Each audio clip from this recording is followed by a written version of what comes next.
Monsieur Hetzel. Merci beaucoup, Madame la Présidente. Alors, un certain nombre d'éléments ont déjà été rappelés quant au parcours législatif concernant cet article 4.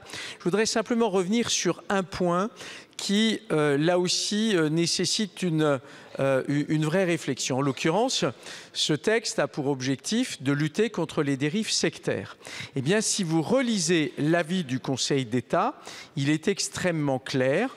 Un certain nombre de dispositions, notamment prévues par le Code de la santé, prévues y compris par le Code pénal, permettent d'agir.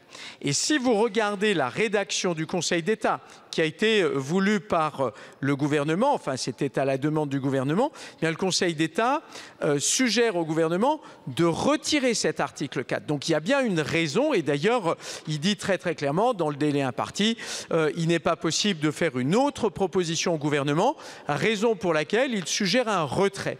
Et donc tout ceci est extrêmement troublant, voir aujourd'hui le gouvernement s'obstiner alors que celui qui conseille le gouvernement, là aussi, indique qu'avec la rédaction qui nous est proposée, non seulement le gouvernement ne va pas atteindre les objectifs qu'il se fixe, mais cela va être contre-productif. L'obstination gouvernementale pour vouloir maintenir une telle rédaction est absolument incompréhensible. Et d'ailleurs, au fur et à mesure des débats, nous avons bien vu que les arguments avancés étaient extrêmement faibles. Si vous retenez la question des libertés publiques, eh bien, posez-vous la question, en quoi cette rédaction peut-elle améliorer la chose?